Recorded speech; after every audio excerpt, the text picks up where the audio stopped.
قرآن کہتا ہے کل نفس ذائقۃ الموت، ہر نفس کو مرنا ہے،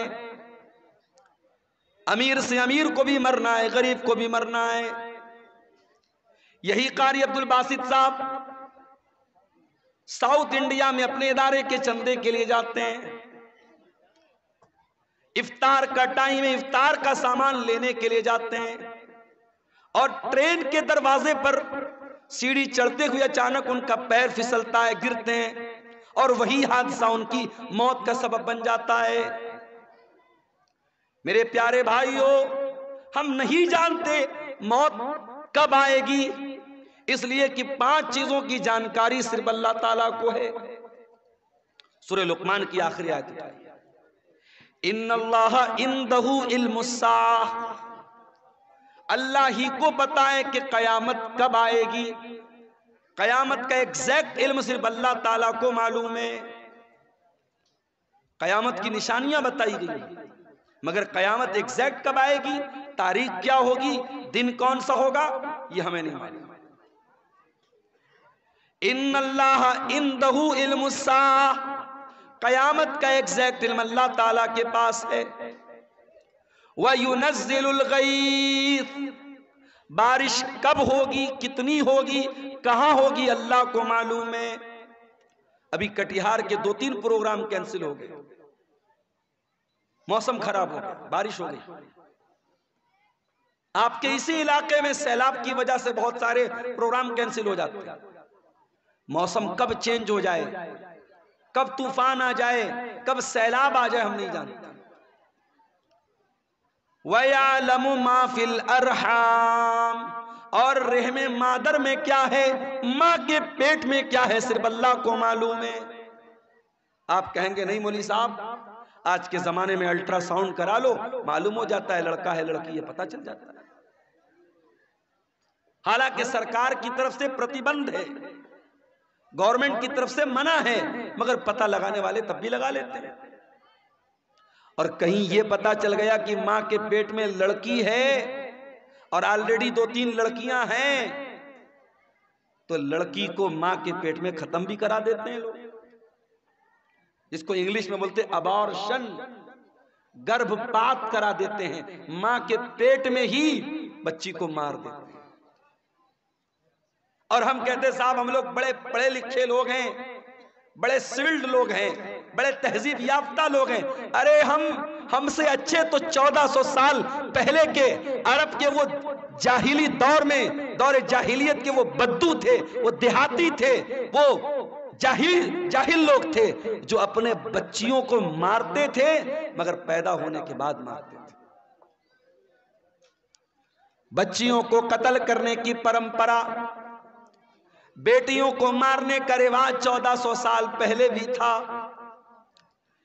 ایک ایسی سوسائٹی میں جہاں لڑکی پیدا ہونے کے بعد باپ بیچارہ پریشان ہو جاتا تھا، کیا کروں؟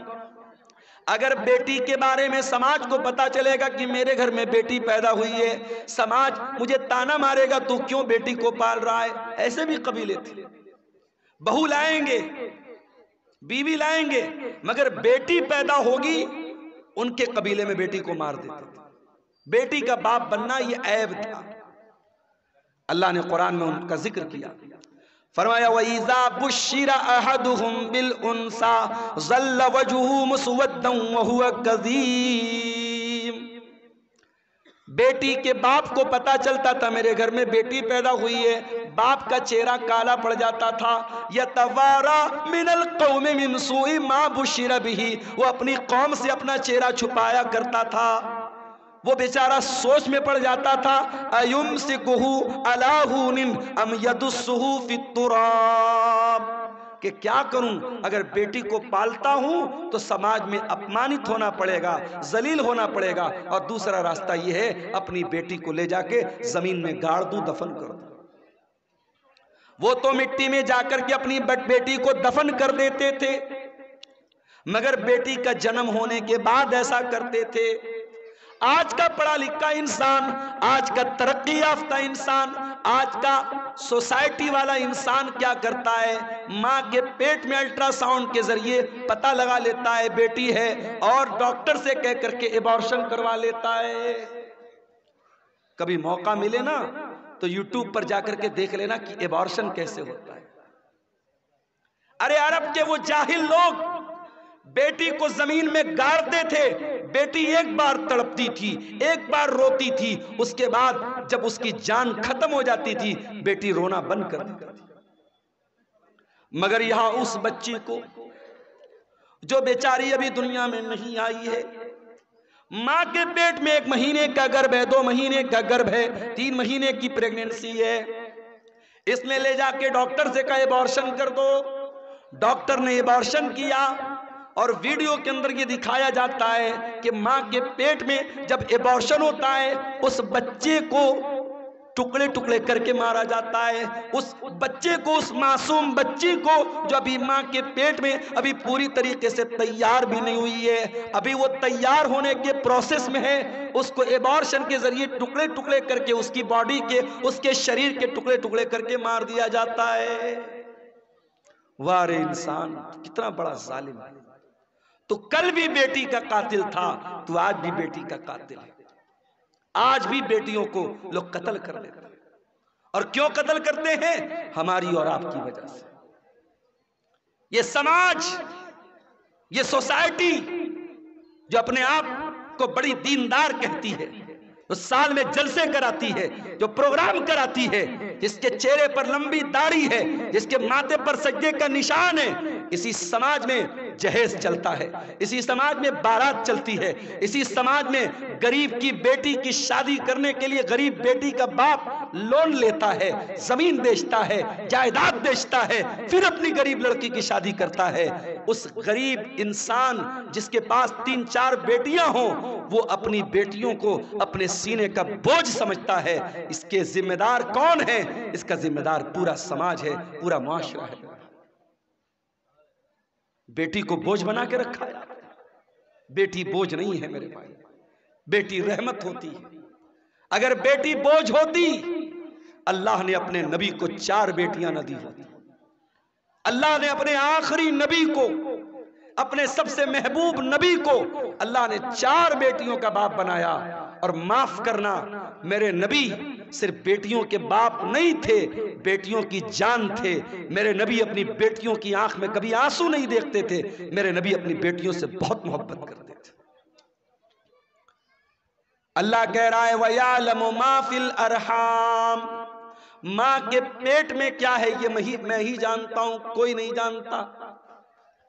الٹرا ساؤنڈ کے ذریعے ڈاکٹر یہ بتا دے گا کہ ماں کے پیٹ میں ہونے والے بچے کا جینڈر کیا ہے، لڑکا ہے یا لڑکی ہے، لیکن ڈاکٹر یہ نہیں بتا پائے گا وہ بچہ پیدا ہونے کے بعد دنیا میں کتنے دن زندہ رہے گا۔ ڈاکٹر یہ بھی نہیں بتا پائے گا وہ لڑکا ہو یا بچہ یا بچی دنیا میں آنے کے بعد نیک بنے گا یا برا بنے گا، نمازی بنے گا یا بے نمازی بنے گا، مسلمان بنے گا یا کافر بنے گا، وہ کیا بنے گا، اس کا کیریکٹر کیا ہوگا، اس کا مزاج کیا ہوگا، اللہ سب جانتا ہے۔ وَيَعْلَمُ مَا فِي الْأَرْحَامِ، رحم مادر میں جو بچہ ہے اس کا XYZ سب اللہ جانتا ہے۔ اور چوتھی چیز وَمَا تَدْرِي نَفْسٌ مَاذَا تَكْسِبُ غَدًا، اور کوئی نہیں جانتا کہ وہ کل کیا کرے گا۔ آپ سوچتے ہیں کل کہیں پروگرام ہے، آپ پہلے سے پلاننگ بنا کے بیٹھے کل مجھے پروگرام میں جانا ہے، اچانک کوئی معاملہ آ گیا، کوئی حادثہ ہو گیا، کوئی ٹرین لڑ گئی، کوئی بس گر گئی، کوئی روڈ پہ جام ہو گیا، کوئی مر گیا، کوئی بیمار پڑ گیا، کچھ بھی ہو سکتا ہے۔ ہم نہیں جانتے، ہم فائنل اور کنفرم نہیں جانتے کہ ہم کل کیا کریں۔ ایک پلاننگ کرتے ہیں، ایک اندازہ کرتے ہیں، لیکن کنفرمیشن ہم نہیں بتا سکتے کہ ہم کل کیا کریں گے۔ اور 5ویں چیز وَمَا تَدْرِي نَفْسٌ بِأَيِّ أَرْضٍ تَمُوتُ، اور کوئی نہیں جانتا کہ وہ کہاں مرے گا۔ قاری عبد الباسط صاحب نے بھی نہیں سوچا ہوگا کہ میں کٹیہار کے اور لابا ہے کون سا، یہ ضلع کون سا ہے، کٹیہار کے گھسیا گھاٹ کا رہنے والا، کیا انہوں نے سوچا ہوگا کہ میں ساؤتھ انڈیا میں جا کے کیرلا میں جا کر کے میرا انتقال ہوگا؟ نہیں، ان کے بچوں نے نہیں سوچا ہوگا۔ کوئی نہیں جانتا کب مرے گا، کہاں مرے گا۔ تو یہ 5 چیزیں صرف اللہ کو معلوم ہے، اور انسان بیچارہ اتنا پھدک رہا ہے، اتنا ناز کر رہا ہے۔ ارے تجھے موت آئے گی، اور یہ موت جب آئے گی تیری اوقات تجھ کو بتا دے گی۔ تجھے اپنے شریر پہ بڑا ناز ہے، اپنی دولت پہ بڑا غرور ہے، یہ بڑے بڑے بادشاہ، یہ بڑے بڑے منسٹر، یہ بڑے بڑے راجا، یہ بڑے بڑے ظالم، موت تو ان کو بھی آئے گی۔ اور اسی دیش میں ہم نے دیکھا، اسی ملک میں ہم نے دیکھا، دیش کو دنگوں کی آگ میں جھونکنے والے، دیش میں ہزاروں لوگوں کے قاتل، ہزاروں لوگوں کو مارنے والے، ہزاروں لوگوں کے خون کی ہولی کھیلنے والے، موت ان کو بھی آئی ہے میرے بھائی۔ اور ایسی موت آئی ہے، دنیا نے تماشا دیکھا ہے، بہت بری موت آئی ہے میرے عزیزو۔ موت انسان کو آئے گی، کل نفس ذائقۃ الموت، ہر انسان کو مرنا ہے، ہر جاندار کو مرنا ہے۔ ابھی میں ایک نیوز دیکھ رہا تھا، امریکہ میں ایک لیبوریٹری بنائی جا رہی ہے، ایک پریوگ شالہ، اور وہاں انسان کی باڈی کو رکھا جا رہا ہے، اور ایک باڈی کو رکھنے پر کئی کروڑ روپے خرچ آ رہے ہیں۔ اور انسان باڈی کو رکھ کر کے کیا پلاننگ کر رہا ہے؟ دوبارہ اس مردہ کو ہم زندہ کیسے کریں، اس پر وہاں ریسرچ ہو رہی ہے۔ بہت سارے لوگ پیسہ خرچ کر کے اپنی باڈی کو اس میں پریزرو کروا رہے ہیں، اور اس پر ریسرچ چل رہی کہ کیسے مردہ انسان کو زندہ کیا جائے۔ کیا یہ پاسبل ہے؟ قرآن کہتا ہے یہ پاسبل نہیں ہے۔ قرآن کریم اٹھاؤ، سورہ واقعہ کے اندر اللہ فرماتا ہے فَلَوْلَا إِذَا بَلَغَتِ الْحُلْقُومَ وَأَنْتُمْ حِينَئِذٍ تَنْظُرُونَ۔ میرے بندو، جب تمہاری موت کا ٹائم آئے گا، جب تمہاری جان حلق تک پہنچ جائے گی، اور تم دیکھو گے مرنے والے کے جو قریبی رشتہ دار ہیں وہ پاس میں بیٹھے ہوئے، اور ان کے سامنے انسان کو موت آئے گی۔ کبھی آپ نے کسی کو مرتے ہوئے دیکھا ہے؟ اتفاق سے میرے نانا کا جب انتقال ہوا تو میں وہاں پہ تھا۔ جیسے ہی انسان کا انتقال ہوتا ہے، انسان کی آنکھیں اوپر اڑ جاتی ہیں، کیونکہ روح جو ہوتی ہے نا، جب فرشتہ لے کے جاتا ہے تو انسان کی آنکھیں پھٹی کی پھٹی رہ جاتی ہیں، اور اگر منہ کھلا ہے تو منہ کھلا کا کھلا رہ جاتا ہے۔ مرنے والے کو تم دیکھ رہے ہو کہ وہ مر رہا ہے۔ وَنَحْنُ أَقْرَبُ إِلَيْهِ مِنْكُمْ وَلَكِنْ لَا تُبْصِرُونَ۔ ماں کا انتقال ہو رہا ہے، بچے بغل میں بیٹھے ہیں، باپ کا انتقال ہو رہا ہے، بیٹے بغل میں بیٹھے ہیں۔ بیٹوں کو یہ لگ رہا ہے کہ باپ سے سب سے زیادہ قریب ہم ہیں، بیٹی کو یہ لگ رہا ہے ماں سے سب سے زیادہ قریب ہم ہیں۔ اللہ کہتا ہے وَنَحْنُ أَقْرَبُ إِلَيْهِ مِنْكُمْ وَلَكِنْ لَا تُبْصِرُونَ۔ مرنے والے سے سب سے زیادہ قریب ہم ہیں۔ فَلَوْلَا إِن كُنْتُمْ غَيْرَ مَدِينِينَ تَرْجِعُونَهَا إِن كُنْتُمْ صَادِقِينَ۔ اے میرے بندو، اگر تم کو یہ لگتا ہے کہ کوئی اللہ نہیں ہے، کوئی رب نہیں ہے، کوئی موت دینے والا نہیں ہے، اور تم کسی کے انڈر میں نہیں ہو، تم کسی کے پاور میں نہیں ہو، تو ذرا مرنے والے کو دوبارہ زندہ کر کے دکھا دو، ذرا روح کو واپس ڈال کے دکھا دو۔ نہیں کر سکتے، مردہ زندہ نہیں ہو سکتا میرے بھائی۔ جو مر گیا وہ مر گیا، اب مرنے کے بعد دوبارہ اس کے اندر جان نہیں ڈال سکتے۔ یہ ہے موت۔ اور کبھی غور کرنا، موت ہماری بے بسی بتاتی ہے۔ جب ہمارا انتقال ہوتا ہے نا، دنیا میں میں آپ کے سامنے آیا ہوں کرتا پائجامہ صدری پہن کے آیا ہوں، مریں گے تو کیا پہنیں گے؟ کفن پہنیں گے۔ دنیا میں نہانے جائیں گے، کوئی لکس سے نہا رہا ہے، کوئی لائف بوائے سے نہا رہا ہے، کوئی سنتھول سے نہا رہا ہے، کوئی الگ الگ برانڈ کے صابن استعمال کر رہے ہیں۔ جاڑے کا موسم ہے، ہم گرم پانی کر کے نہا رہے ہیں۔ گھروں میں جو پیسے والے لوگ ہیں گیزر لگواتے ہیں، گرمی کا موسم ہے ٹھنڈے پانی سے نہاتے ہیں۔ مر گیا بیچارہ کچھ نہیں بولتا، گرم سے نہلاؤ، ٹھنڈے سے نہلاؤ، صابن کے ساتھ نہلاؤ، بنا صابن کے نہلاؤ، کچھ نہیں بول سکتا۔ دنیا میں نہاتا تھا، اپنا الگ ایٹیٹیوڈ تھا، آدھا گھنٹے تک نہاتا رہتا تھا، چہرے کے لیے الگ فیس واش تھا، باڈی کے لیے الگ باڈی واش تھا، بالوں کے لیے الگ شیمپو تھا۔ لیکن آج مرنے کے بعد آج اتنا بے بس ہے انسان، دوسرے اس کو نہلا رہے ہیں، اس کے رشتہ دار اس کو نہلا رہے ہیں، وہ بیچارہ یہ کہنے کی طاقت بھی نہیں رکھتا کہ میں تو لگ سے نہایا کرتا تھا، تم مجھے بیر کی پتیوں سے کیوں نہلا رہے ہو؟ میں تو فلاں صابن سے نہایا کرتا تھا، میرا فیورٹ صابن کہاں ہے، میرا شیمپو کہاں ہے، میرا باڈی واش کہاں ہے، میرا فیس واش کہاں ہے؟ وہ بیچارہ یہ کہنے کی طاقت بھی نہیں رکھتا کہ میں تو دنیا میں پانی ہمیشہ گرم کر کے نہایا کرتا تھا، تم مجھے ٹھنڈے پانی سے کیوں نہلا رہے ہو؟ دنیا میں نہاتا تھا، باتھ روم میں پیک ہو کر کے نہاتا تھا، آج اس کے نہلانے والے، اس کے گھر والے اس کو نہلا رہے ہیں، اس کے بدن کا کپڑا بھی نہیں اتر رہا ہے، کینچی سے اس کا کرتا کاٹا جا رہا ہے، کینچی سے اس کی بنیان کو کاٹا جا رہا ہے، اس کا تہبند اتارا جا رہا ہے، اس کا انڈر ویئر اتارا جا رہا ہے، آج اس کی شرمگاہ کو دوسرے لوگ کھول کر کے نہلا رہے ہیں۔ اللہ اکبر، کتنی بے بسی ہے میرے بھائی۔ نہلا دیا گیا، اب کفن کا نمبر آیا۔ اسلام کی تعلیم دیکھو، امیر آدمی کو بھی وہی کفن دینا ہے، غریب کو بھی وہی کفن دینا ہے، وہی سوتی کپڑا ہے، وہی سفید چادر ہے۔ دنیا میں بہت رنگین رنگین پہن کر کے چلا کرتا تھا، برانڈڈ کپڑے پہنا کرتا تھا، مہنگے کپڑے پہنا کرتا تھا، آج مرنے کے بعد اسی سوتی چادر میں اسی سوتی چادر میں تجھ کو کفنایا جا رہا ہے، اسی سوتی کفن میں تجھ کو کفنایا جا رہا ہے۔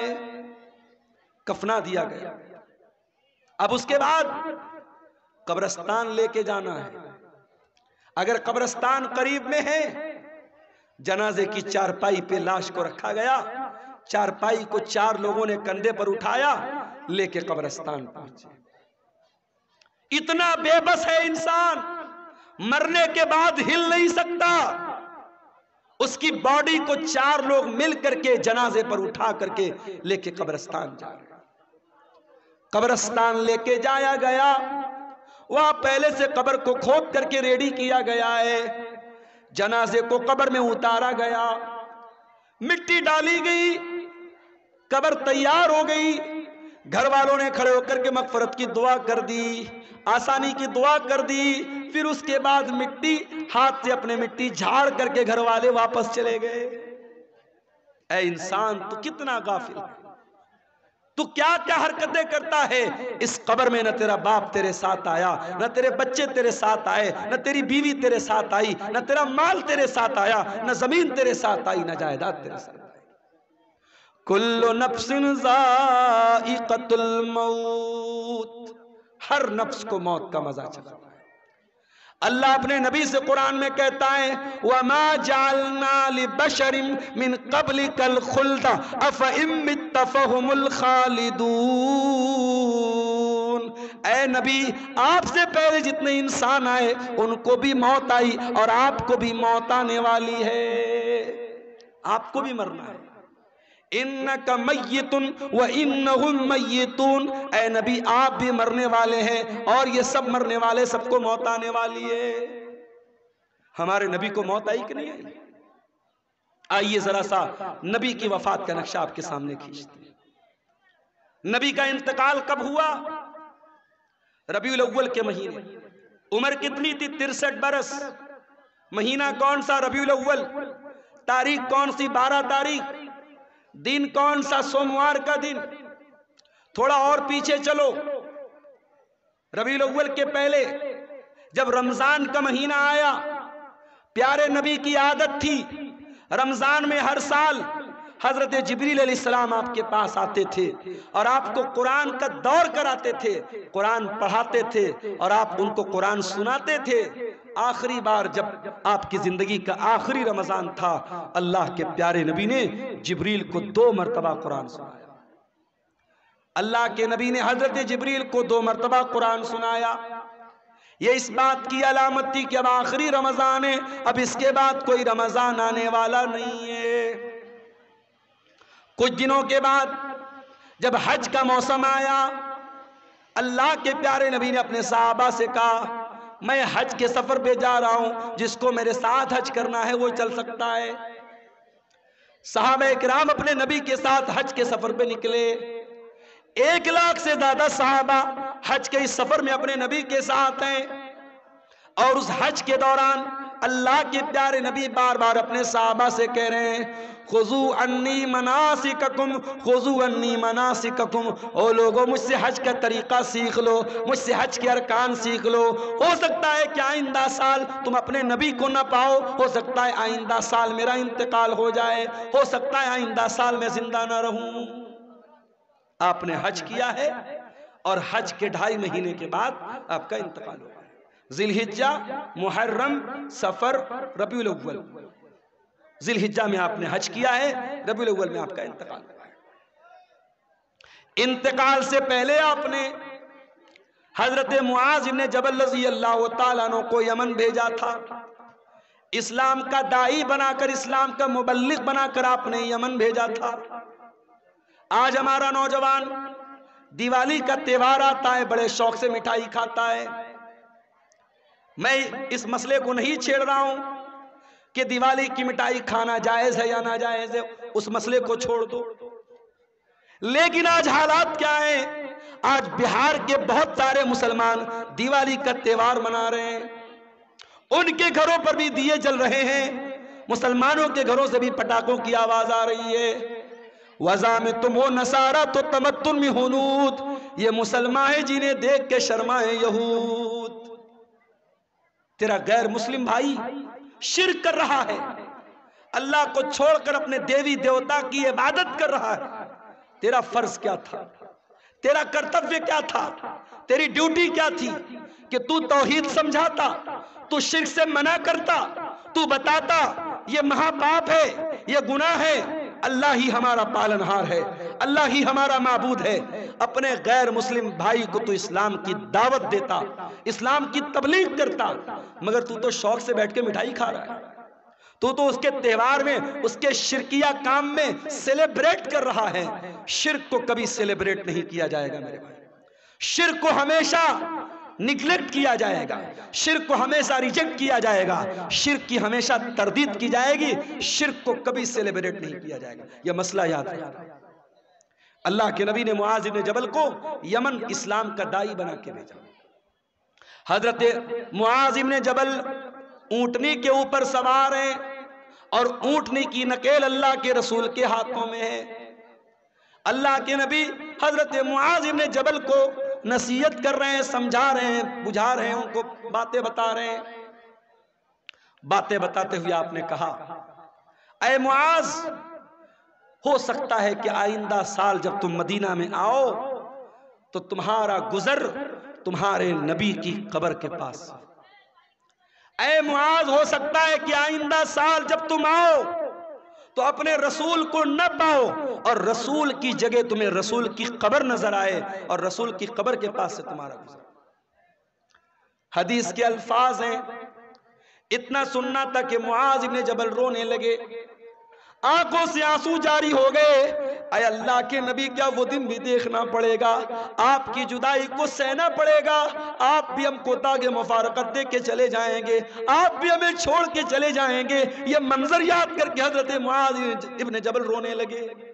جب وہ رونے لگے تو اللہ کے پیارے نبی نے مدینہ کی طرف اشارہ کیا، مدینہ کی طرف اشارہ کیا، اور آپ نے فرمایا اے معاذ ابن جبل، ان اول الناس بی المتقون من کانوا وحیث کانوا۔ اے معاذ، کان کھول کر کے سن لو، اگر مجھ سے محبت کرتے ہو اور قیامت کے دن میرے ساتھ رہنا چاہتے ہو، متقی بن جانا، پرہیزگار بن جانا، اللہ سے ڈرنے والے بن جانا۔ جو متقی ہوں گے، جو پرہیزگار ہوں گے، وہ ہمیشہ میرے ساتھ رہیں گے۔ یہ بشارت آپ نے سنائی۔ میرے بھائیوں، نبی کو احساس تو ہو گیا تھا کہ آپ کا انتقال ہونے والا ہے۔ اس کے بعد جب آپ مکہ فتح ہو گیا تھا، مکہ فتح ہونے کے بعد جب قرآن کی آیت اتری اذا جاء نصر اللہ والفتح ورأیت الناس يدخلون فی دین اللہ افواجا فسبح بحمد ربک واستغفرہ انہ کان توابا. جب قرآن کی یہ چھوٹی سورت نازل ہوئی تو نبی سمجھ گئے کہ اب جب اللہ کا دین مکمل ہو رہا ہے، اللہ کا مشن پورا ہو رہا ہے، اس کا مطلب کہ اب میری موت کا ٹائم قریب آ رہا ہے. انہی دنوں میں اللہ کے نبی بیمار پڑ گئے.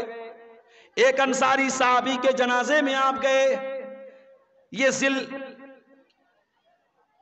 یہ سفر کی آخری تاریخوں میں سے کوئی تاریخ تھی، غالباً سفر کی 27 تاریخ تھی.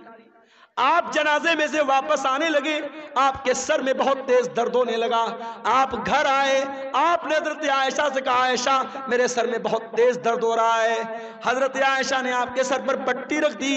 آپ کو بہت تیز بخار آیا اور بخار اتنا تیز تھا کہ پٹی کے اوپر سے بھی بخار کی گرمی محسوس ہو رہی تھی. یہ بدھ کا دن تھا، یہ بدھ کا دن تھا اور سفر کی آخری تاریخوں میں سے کوئی تاریخ تھی. یہی سے اللہ کے نبی کی بیماری کا آغاز ہوا. اللہ کے پیارے نبی کو خیبر کے موقع پر ایک یہودی عورت نے گوشت میں زہر ملا کر کے کھلایا تھا. اس گوشت کا اثر 4 سال کے بعد ظاہر ہو رہا تھا. آپ حضرت عائشہ سے کہتے تھے اے عائشہ وہ گوشت جو میں نے خیبر میں کھایا تھا اس کے اندر جو زہر ملا تھا اس زہر کا اثر میں اپنی اتڑیوں کے اندر پاتا ہوں، اپنے معدے کے اندر پاتا ہوں. اس زہر کا اثر آپ نے اپنی باڈی پر محسوس کیا. اسی بیماری کی ایام میں ایک دن اللہ کے پیارے نبی خطبہ دیتے ہیں. صحابہ کرام کا مجمع بیٹھا ہوا ہے، اللہ کے پیارے نبی خطبہ دے رہے ہیں اور خطبے میں آپ کہتے ہیں ان اللہ خیر عبدا، اللہ تعالیٰ اپنے ایک بندے کو اختیار دے رہا ہے، اپنے ایک بندے کو چوائس دے رہا ہے کہ اے میرے بندے تو چاہے تو دنیا کی نعمتوں کو لے لے اور چاہے تو میرے پاس آ جا اور اس سے اچھی نعمتیں میں تجھ کو دے دوں. تو اللہ کے اس بندے نے اللہ کے پاس جانے کو پسند کر لیا. ابھی اتنا بیان کیا تھا آپ نے کہ ابو بکر صدیق زارو قطار رونے لگے اور روتے ہوئے کہنے لگے فدیناک بآبائنا و امہاتنا، ہمارے ماں باپ آپ کے اوپر فدا ہو جائیں، ہمارے ماں باپ آپ پر قربان ہو جائیں. ابو سعید خدری کہتے ہیں ہمیں بڑی حیرت ہوئی کہ اللہ کے پیارے نبی تو ایک کامن بات بتا رہے، ایک عام بات بتا رہے ہیں، اس میں رونے کی کیا بات ہے؟ یہ ابو بکر کیوں رو رہے ہیں اور روتے روتے یہ کیوں کہہ رہے ہیں کہ ہمارے ماں باپ آپ کے اوپر قربان ہو جائیں؟ مگر ہم کو بعد میں پتا چلا کہ اللہ کے پیارے نبی اپنی بات کر رہے تھے کہ اللہ تعالیٰ مجھ کو اپنے پاس بلانا چاہتا ہے. اسی خطبے میں آپ نے کہا اے لوگوں کان کھول کر کے سن لو، میرے اوپر سب سے زیادہ اگر کسی کا احسان ہے، اس کے مال کا، اس کے ٹائم کا سب سے زیادہ اگر کسی نے احسان کیا ہے ابو بکر صدیق نے کیا ہے. او لوگو اگر میں دنیا میں کسی کو خلیل بناتا ابو بکر کو خلیل بناتا، مگر میں اللہ کا خلیل ہوں، اللہ نے مجھے اپنا خلیل بنایا ہے. اے لوگوں مسجد میں جتنے لوگوں کے دروازے کھڑکیاں ہیں سب بند کر دیے جائیں سوائے ابو بکر کے گھر کے دروازے کے. ابو بکر کا جو دروازہ مسجد میں کھلتا ہے اس کو بند نہ کیا جائے، وہ دروازہ اوپن رہے گا، وہ دروازہ کھلا رہے گا. یہ نبی کے آخری دنوں کی بات ہے. سوموار کے دن آپ کا انتقال ہوا، بدھ کا دن آیا. بدھ کے دن آپ نے صحابہ سے کہا کہ 7 الگ الگ کنویں کا پانی لایا جائے. 7 الگ الگ کنویں کا پانی لایا گیا. اللہ کے پیارے نبی نے غسل فرمایا. غسل کرنے کے بعد آپ نے اپنے سر کے اوپر پٹی باندھی اور آپ مسجد میں آئے اور منبر پر چڑھے اور آپ نے خطبہ دیا. اور اسی خطبے میں آپ نے فرمایا کہ او لوگو میرے انصاری صحابہ، میرے انصار صحابہ کے ساتھ تم کبھی غلط سلوک مت کرنا، انہم کرشی و عیبتی، یہ میرے بڑے خاص لوگ ہیں، انہوں نے بڑی قربانیاں دی ہیں، اگر کبھی تم امیر بن جانا، مسلمانوں کے ذمہ دار بن جانا تو انصار صحابہ کرام کے ساتھ اچھا سلوک کرنا، وہ اگر بھلائی کریں ان کی بھلائی کو قبول کر لینا، اگر ان سے غلطی ہو جائے تو درگزر کر دینا، معاف کر دینا۔ جمعرات کا دن آیا، نبی نے ظہر پڑھائی، نبی نے عصر پڑھائی، نبی نے مغرب پڑھائی، اور مغرب کی نماز میں آپ نے سورۃ المرسلات کی تلاوت کی۔ عشاء کا ٹائم آیا، حضرت بلال آئے، اے اللہ کے نبی نماز کا ٹائم ہو چکا ہے، لوگ آپ کا انتظار کر رہے ہیں۔ آپ نے کہا پانی لاؤ، پانی لایا گیا، آپ نے غسل کیا، غسل کرنے کے بعد آپ کھڑے ہوئے، تھوڑی دور آگے بڑے، چکر کھا کے گر پڑے، ہوش آیا، پوچھا صلی الناس، کیا نماز ہو گئی؟ لا ہم ینتظرونک یا رسول اللہ، اے اللہ کے نبی لوگ آپ کا انتظار کر رہے ہیں، ابھی نماز نہیں پڑھی لوگوں نے۔ پھر آپ نے غسل کیا، پھر آپ اٹھ کر کے جانے لگے، پھر غشی طاری ہو گئی، پھر گر پڑے، 3 بار ایسا ہوا، 3 بار چکر کھا کے اللہ کے پیارے نبی گر پڑے زمین کے اوپر۔ جب 3 بار ایسا ہو گیا اور آپ سمجھ گئے کہ اب میری طبیعت مسجد میں جانے لائق نہیں ہے، تو آپ نے کہا کہ جاؤ ابو بکر سے کہو وہ لوگوں کو نماز پڑھائیں۔ لوگ حضرت ابو بکر کے پاس آئے، چلیے آپ نماز پڑھائیے، اللہ کے نبی کا آرڈر ہے۔ ابو بکر بڑے نرم دل آدمی تھے، بڑے رحم دل آدمی تھے، انہوں نے حضرت عمر سے کہا کہ اے عمر آپ جا کر کے نماز پڑھا دیجئے۔ حضرت عمر نے کہا نہیں، اللہ کے نبی نے آپ کو پرمیشن دی، آپ چل کر کے نماز پڑھائیے۔ 17 ٹائم کی نمازیں نبی کی زندگی میں، نبی کی آخری ایام میں ابو بکر صدیق نے پڑھائی۔ جمعرات کے دن کی عشاء کی نماز، جمعہ کی 5 ٹائم کی نماز، سنیچر کو 5 ٹائم کی نماز، اتوار کو 5 ٹائم کی نماز، اور سوموار کی فجر کی نماز، یہ ٹوٹل 17 نمازیں حضرت ابو بکر صدیق نے اللہ کے پیارے نبی کی زندگی میں آخری دنوں میں پڑھائی تھی۔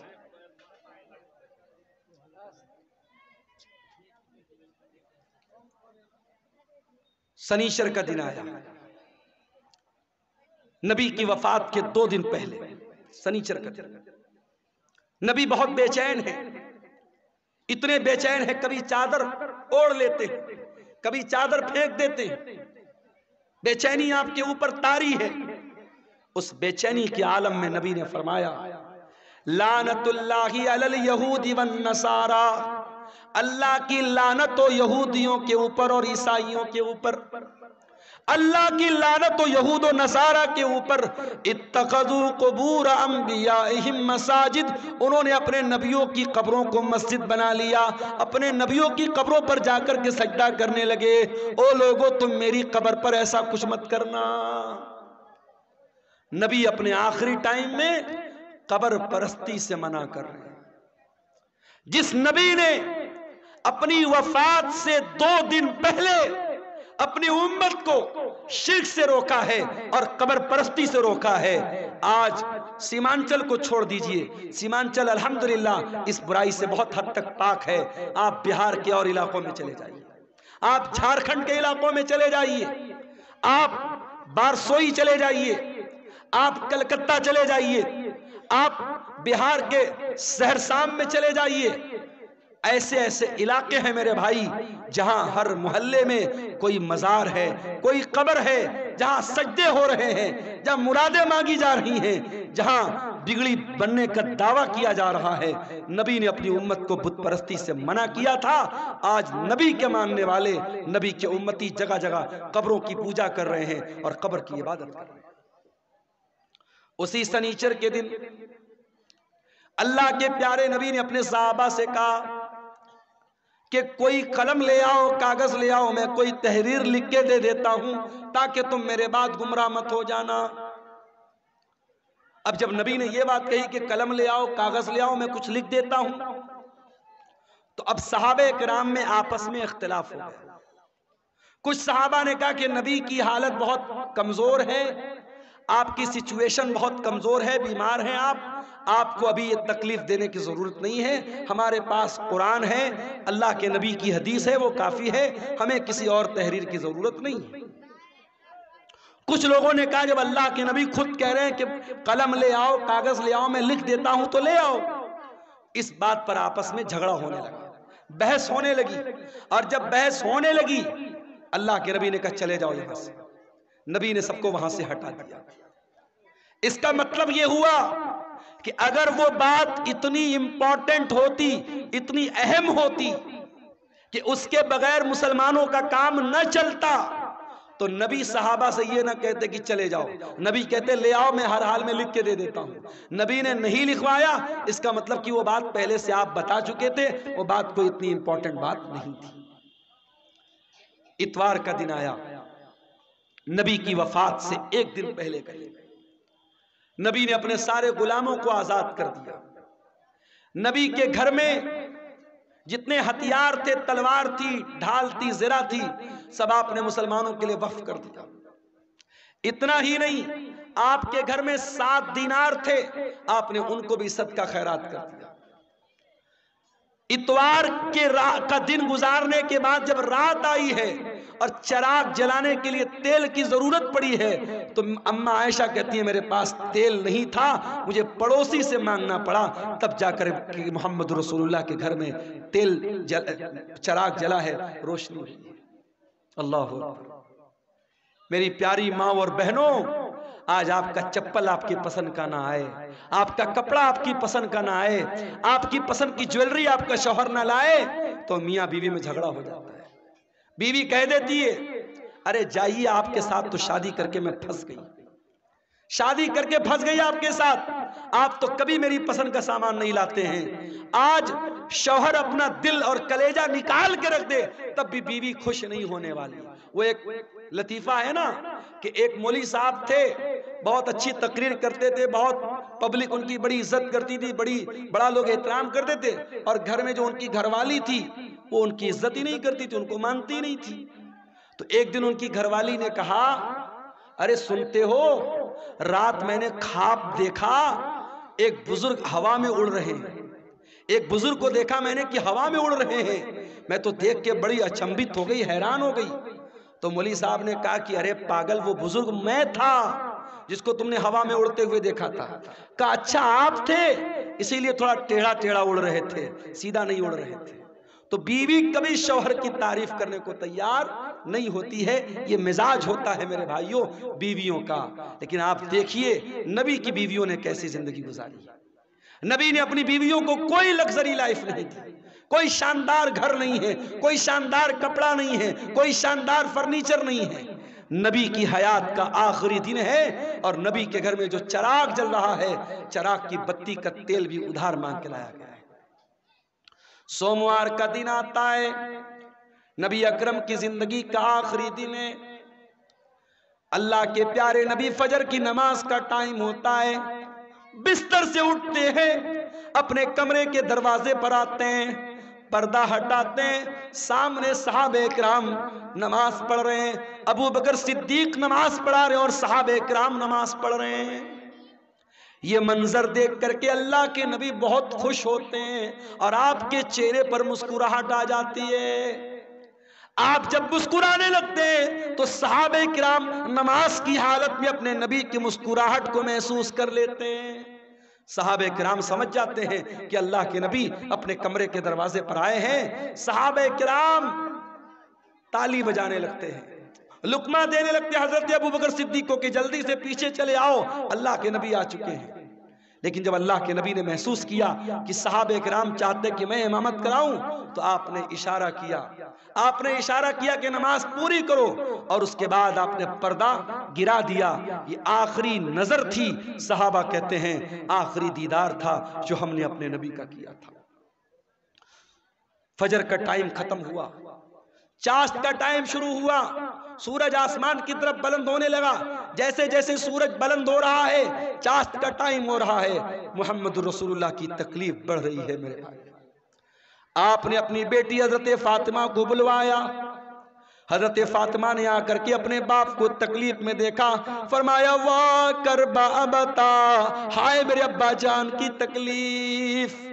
آپ نے فرمایا لیسا علی ابی کی کربن بعد اليوم، اے میری بیٹی فاطمہ آج کے بعد تیرے باپ کے اوپر کوئی تکلیف آنے والی نہیں ہے، آج تیرے باپ کی زندگی کا آخری دن ہے۔ احساس ہو گیا تھا کہ آج آخری دن ہے۔